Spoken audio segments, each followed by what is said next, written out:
38페이지에 있습니다. 마태복음 22장 34절로 40절까지 말씀. 우리 한 목소리로 합독하겠습니다. 예수께서 사두개인들로 대답할 수 없게 하셨다함을 바리새인들이 듣고 모였는데 그 중에 한 율법사가 예수를 시험하여 묻되 선생님, 율법 중에서 어느 계명이 크니이까? 예수께서 이르시되 네 마음을 다하고 목숨을 다하고 뜻을 다하여 주 너의 하나님을 사랑하라 하셨으니 이것이 크고 첫째 되는 계명이요 둘째도 이와 같으니 내 이웃을 내 자신과 같이 사랑하라 하셨으니 이 두 계명인 온 율법과 선지자의 강령이니라. 아멘. 잠시 기도드립니다. 아버지 하나님, 감사합니다. 오늘도 부족한 종을 통하여서 하나님의 말씀을 선포할 수 있도록 인도하심을 감사드립니다. 아버지 하나님께서 이 시간 함께하여 주시고 아버지 하나님의 말씀만이 선포되는 귀한 예배가 될 수 있도록 도우시고 하나님께서 함께하여 주사 모든 성도들이 함께 은혜 받을 수 있는 귀한 말씀이 될 수 있도록 주께서 인도하여 주옵소서. 아버지 하나님께서 함께하여 주실 줄 믿사옵고 예수님의 이름으로 기도드리옵나이다. 아멘.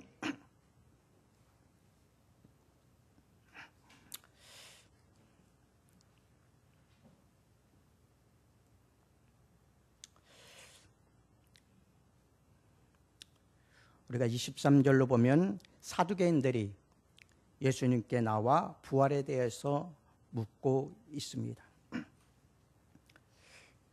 7 형제가 있는데 첫째가 결혼하여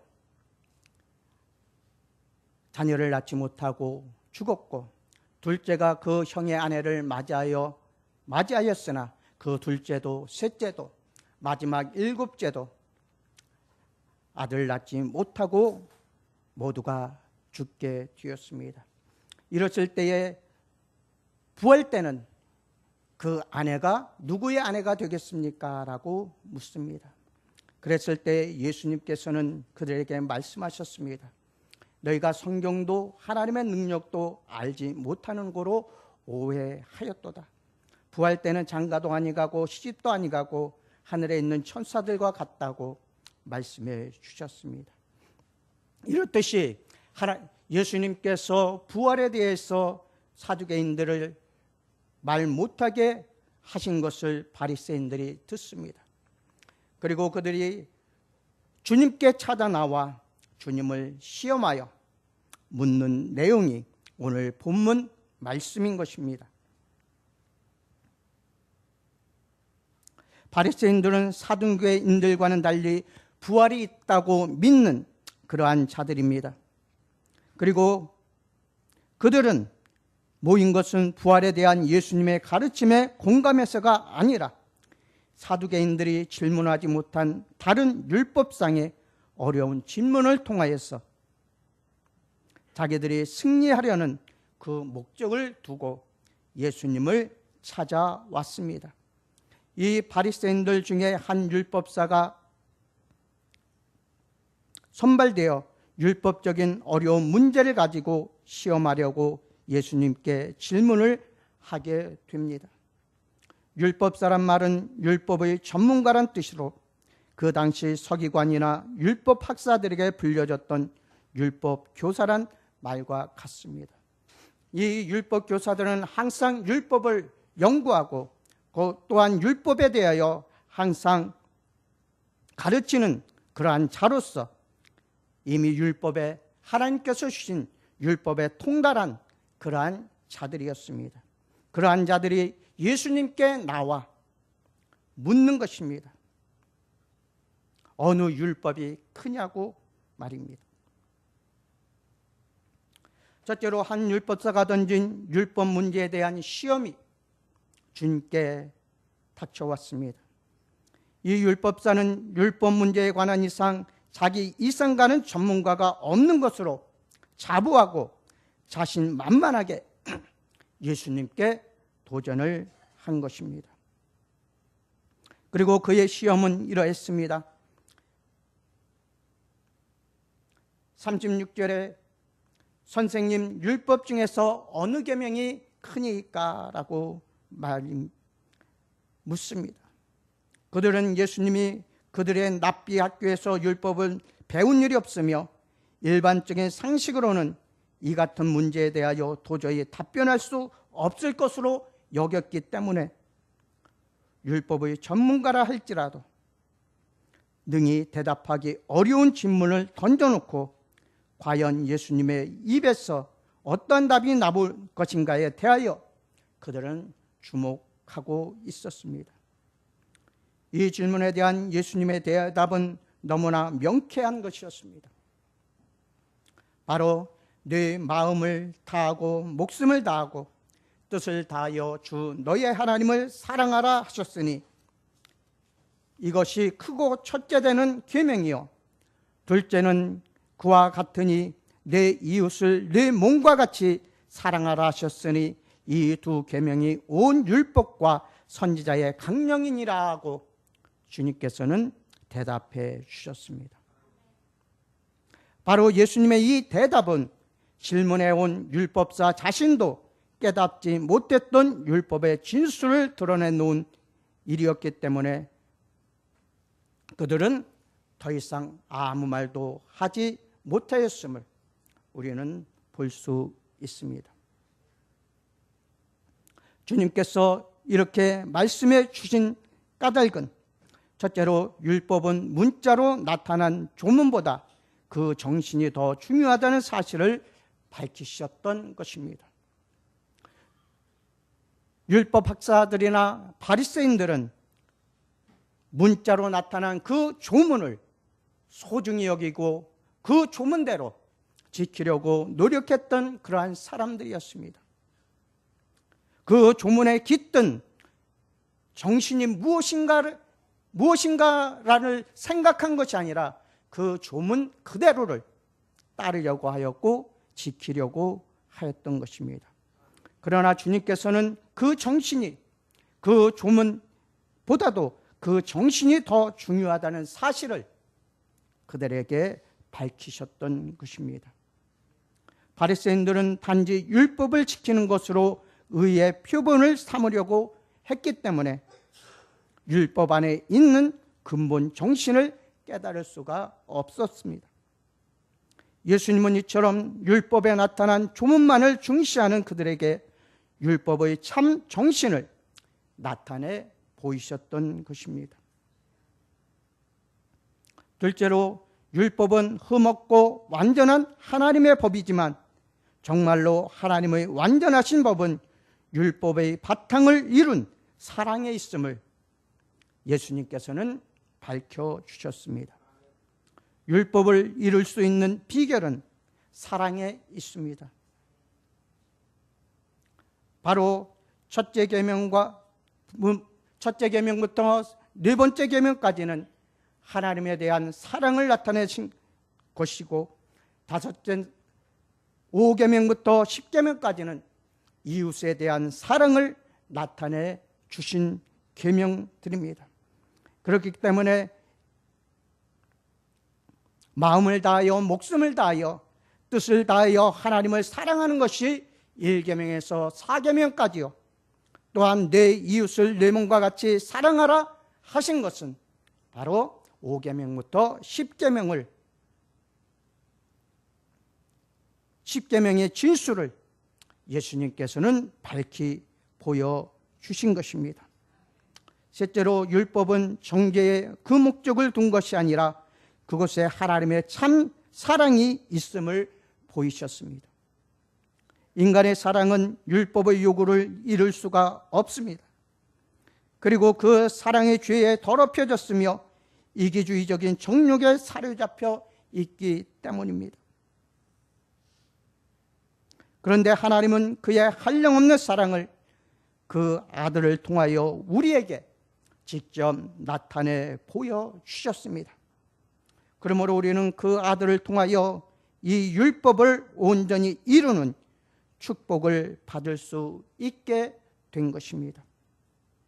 그러므로 우리 성도 여러분은 율법의 문자적인 조문보다는 그 정신이 더 중요하다는 것을 깨닫고 항상 하나님을 사랑하며 형제자매를 이웃을 사랑할 수 있는 복된 주의 자녀들 될 수 있기를 주의 이름으로 축원합니다. 두 번째로는 율법의 두 가지 대지에 대해서 말씀해 주고 있습니다. 율법이 십계명으로 불리지만 예수님은 그것을 두 가지 대지로 나누셨습니다. 계명 1계명부터 4계명까지를 한 대지로 하여 하나님께 대한 사랑의 풀이로 말씀하셨고 5계명부터 10계명까지를 또 하나로 묶어 이웃에 대한 사랑의 계명으로 나타내셨습니다. 그리고 예수님은 하나님께 대한 사랑과 이웃에 대한 사랑에 대하여 온 율법과 선지자의 강령이라고 말씀해 주셨던 것입니다. 첫째로 하나님께 대한 사랑에 대해서는 이렇게 말씀해 주고 있습니다. 네 마음을 다하고 뜻을 다하여 주 너의 하나님을 사랑하라고 하셨습니다. 우리 저를 따라해 주시기 바랍니다. 네 마음을 다하고 뜻을 다하여 주 너의 하나님을 사랑하라. 여기에서 예수님은 하나님의 사랑하는 우리들의 자세를 말씀해 주셨던 것입니다. 첫째로 마음을 다해야 할 것을 말씀해 주십니다. 마음이란 칼디아로 중심을 말하고 있습니다. 우리의 중심을 다하여 하나님을 사랑하라 하신 것입니다. 하나님을 섬기는 일에는 먼저 중심에서 그 섬김이 나와야 합니다. 우리의 입술로는 우리가 하나님을 섬긴다고 말할 수 있습니다. 우리 몸으로도 말할 수 있습니다. 그러나 우리 그 중심에서 우러나오지 않는다면 입술의 고백이나 우리의 몸으로 나타내는 것이 헛된 것일 수밖에 없습니다. 오직 하나님을 섬기는 일에는 우리 마음 중심에서 그 섬김이 나와야 합니다. 사무엘상 16장 7절에서 나 여호와는 중심을 보느니라고 하였습니다. 주님께서도 주여 주여 하는 자마다 다 하나님의 나라에 들어갈 수 없고 하나님의 뜻대로 행하는 자라야만 하나님 나라에 들어갈 수 있다고 분명히 말씀해 주셨습니다. 우리는 하나님 앞에 우리의 마음을 나타내 보여야 합니다. 우리의 중심을 온전히 나타내 보여야 합니다. 그랬을 때 우리는 하나님의 사랑을 나타낼 수 있게 됩니다. 중심에서 나오지 않는 섬김은 헛된 섬김일 뿐입니다. 여기에서 마음의 중심이란 그 마음의 진실함을 의미하기 때문입니다. 진실함이 없는 입술의 고백이 헛된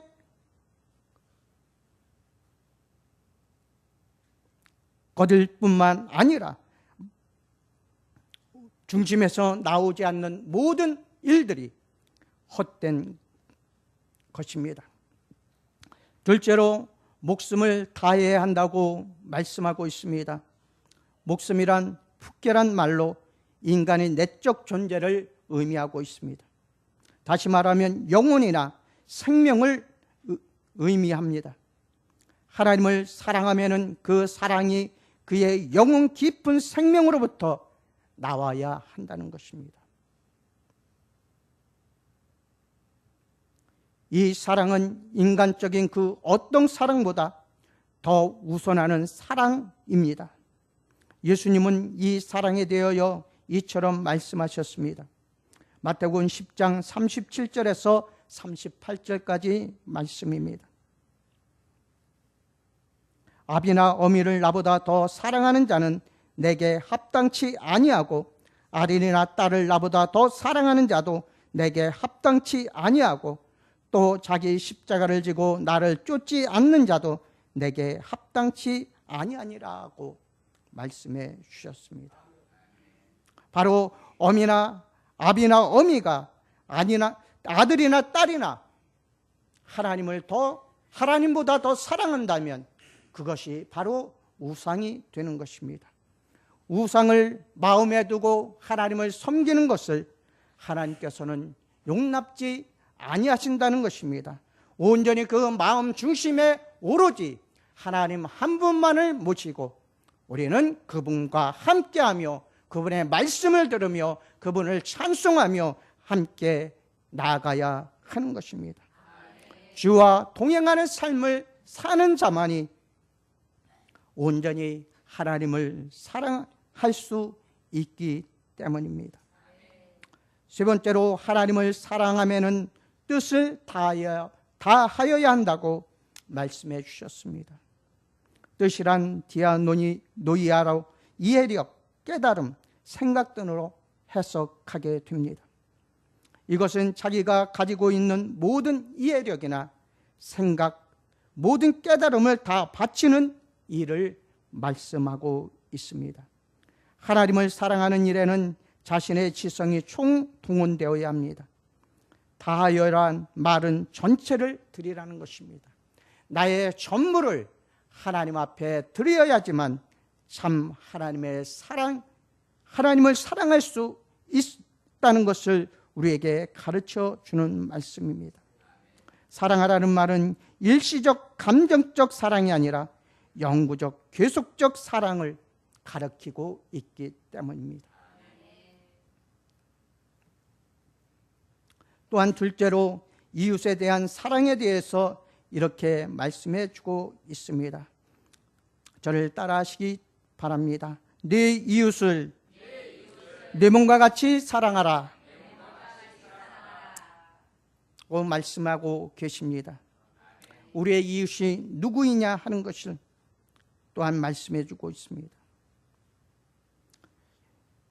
나의 참된 이웃이 누구냐 하는 문제는 예로부터 궁금증이 되어온 말입니다.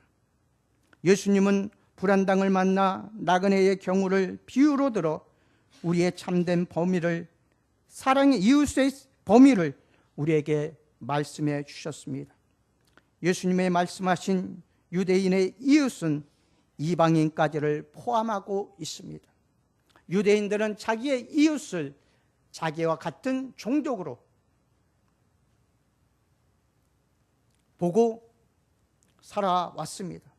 그러나 예수님의 참된 이웃은 이방인까지도 포함되어 있었다는 것입니다. 내 원수를 사랑하라고 하신 말씀에서 우리는 원수까지도 내 이웃이 될 수 있다는 사실을 잘 깨달아야 할 것입니다. 예수님은 내 이웃을 내 몸과 같이 사랑하라고 하셨습니다. 내 몸과 같이란 말은 내 자신과 같이, 내 자신처럼 이란 말입니다. 이웃을 내 자신을 사랑하는 만치, 사랑하는 일은 이웃에 대한 사랑의 결정이라고 말할 수 있습니다. 이 같은 사랑에 대하여 예수님은 그러므로 무엇이든지 남에게 대접받고자 하는 대로 너희도 남을 대접하라. 이것이 율법이요 선지자니라 하고 마태복음 7장 12절에서 말씀해 주고 있습니다. 우리는 대접받기를 원합니다. 높임받기를 원합니다. 또한 사랑받기를 원합니다. 위로받기를 원합니다. 그러나 예수님께서는 내가 이런 대접을 받고자 하는 대로 너희도 그렇게 행하라는 것입니다. 우리가 그렇게 행할 때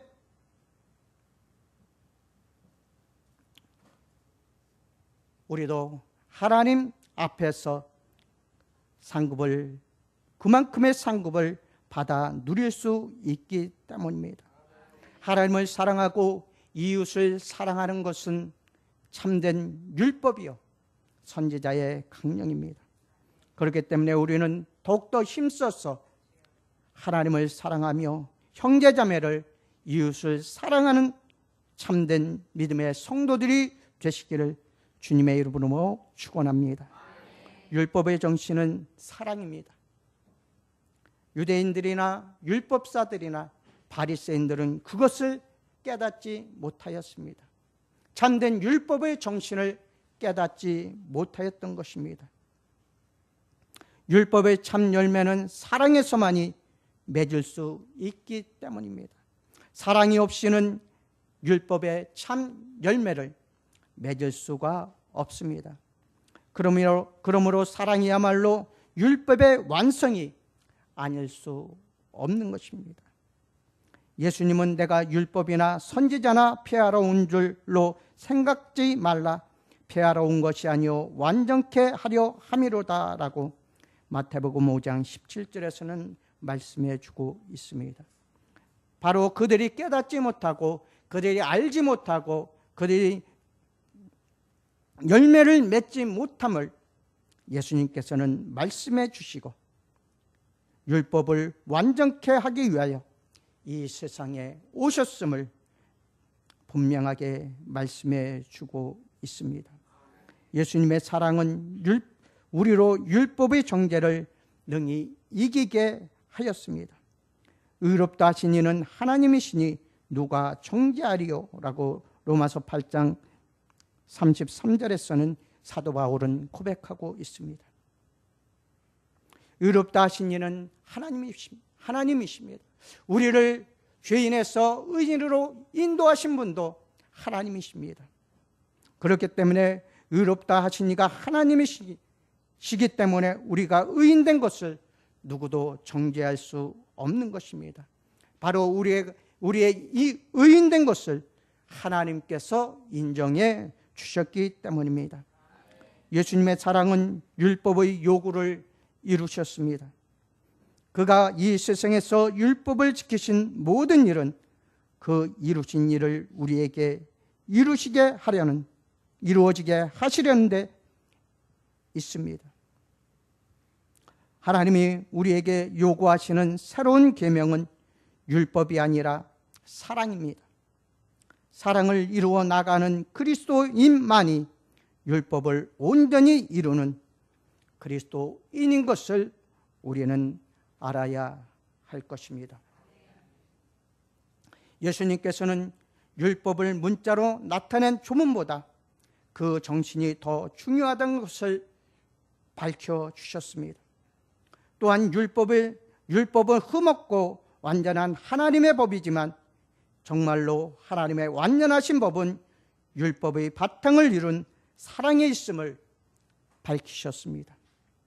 또한 율법은 정죄의 그 목적을 둔 것이 아니라 그곳에 하나님의 참 사랑이 있음을 보여주셨습니다.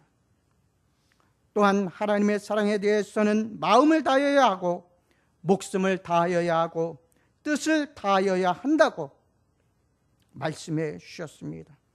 또한 이웃에 대하여는 내 몸과 같이 내 자신과 같이 내 자신처럼 사랑하라고 주님께서는 말씀해 주셨습니다. 이와 같은 율법의 정신을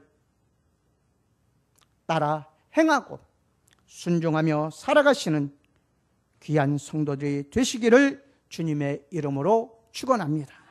기도하겠습니다. 아버지 하나님 감사합니다. 오늘은 율법과 선지자의 강령에 대해서 말씀을 증거하였습니다. 하나님, 예수님께서는 율법을 하나님 사랑과 이웃 사랑으로 나뉘어서 말씀해 주셨습니다. 하나님의 사랑에 대해서는 마음을 다하고 목숨을 다하고 뜻을 다하여야 한다고 말씀해 주셨으며 이웃에 대하여서는 내 몸과 같이 내 자신과 같이 내 자신처럼 사랑하라고 말씀해 주셨습니다. 아버지 하나님이여, 우리 모든 성도들이 이 율법의 정신을 믿고 아버지 그 율법의 정신대로 사랑할 수 있는 주의 백성들 될 수 있도록 도우시고 온전히 하나님을 사랑하며 이웃을 사랑하며 형제자매를 사랑할 수 있는 주의 복된 자녀들 될 수 있도록 주께서 인도하여 주옵소서. 아버지 하나님께서 함께 하심을 감사하고 예수님의 이름으로 기도드리옵나이다. 아멘. 우리 찬송